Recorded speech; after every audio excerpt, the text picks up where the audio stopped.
Praise the lord. దేవుని ఉన్నతమైన నామమునకు మహిమ కలుగునుగాక.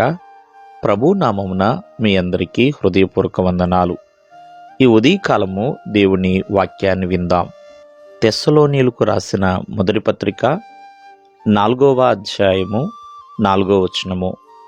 మీలో ప్రతివాడును దేవుణ్ణి ఎరుగని అన్యజనుల వలె కామాభిలాషయందు కాక పరిశుద్ధత యందును ఘనత యందును తన ఘటమును ఎట్లు కాపాడుకొనవలెనో అది ఎరిగి ఉండుటయే దేవుని చిత్తము.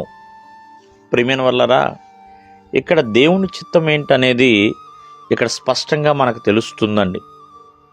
ఏదో దేవుణ్ణి ఎరగని ప్రజల వలె ఏదో కామాభిలాష యందు కాకుండా, ప్రియమైన వల్లరా, ప్రతి ఒక్కరూ కూడా తమ తమ జీవితాలని ఎట్లా కాపాడుకోవాలి అంటే పరిశుద్ధత యందు ఘనత యందు కాపాడుకొనుటే దేవుని యొక్క చిత్తమని స్పష్టంగా తెలియజేస్తున్నారు. ఎందుకు ఘనతకి పరిశుద్ధతకి దేవుడు అంత ప్రత్యేకత ఇచ్చాడు అంటే, పరిశుద్ధులు లేకుండా మరి దేవుణ్ణి ఎవరు కూడా చూడరు.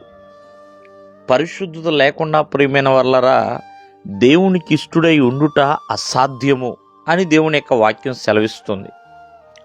ఎన్నటికి దేవుని సన్నిధికి అనుకూలమైనది పరిశుద్ధతేనండి. ఇంకొకటి ఏంటంటే, దేవుడు చెప్తున్నాడు, నేను పరిశుద్ధుడై ఉన్నాను గనక మీరు కూడా పరిశుద్ధులై ఉండుడి. దేవుని కుమారులుగా, దేవుని కుమార్తెలుగా, దేవుని నమ్మిన వారిగా ప్రియమైన వల్లరా ఖచ్చితంగా పరిశుద్ధంగా బ్రతకాలనే ప్రభువు ఆశిస్తున్నాడు. అది దేవుని చిత్తమై ఉన్నది. అలాగే రెండవదిగా ఘనత యందు ప్రియమైన వల్ల నన్ను ఘనపరచువాన్ని నేను ఘనపరచుదును అన్నాడు. దేవుని చేత మనము ఘనపరచబడిన తర్వాత ఘనహీనంగా జీవించకూడదండి. మరి ఘనత యందు ప్రియమైన వల్లరా పరిశుద్ధత యందు నీ జీవితాన్ని ఎట్లా కాపాడుకోవాలో అది ఎరిగి ఉండుట అంటే తెలుసుకోవటమే దేవుని చిత్తమండి. అయ్యో నేను తెలుసుకోలేకపోయాను అంటే కాదు ప్రియమైన వల్లరా, దేవుని చిత్తం అదే. జీవితాన్ని ఎలా నడిపించుకుంటున్నావు, దేవుని ఎదుట ఎలా కాపాడుకోగలుగుతున్నావు, లేకపోతే అన్ని జనుల వలె ప్రియమైన వల్లరా దేవుణ్ణి ఎరగని ప్రజల వలె జీవితాన్ని నాశనం చేసుకుంటున్నావా, లోకానుసారంగా బ్రతుకుతున్నావా అనేది కూడా చాలా ప్రాముఖ్యం.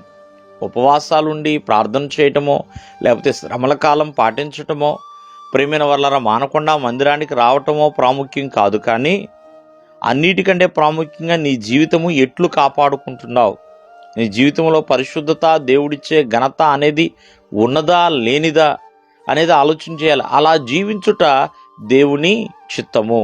దేవుడు మిమ్మల్ని ఆశీర్వదించునుగాక. ఆమేన్.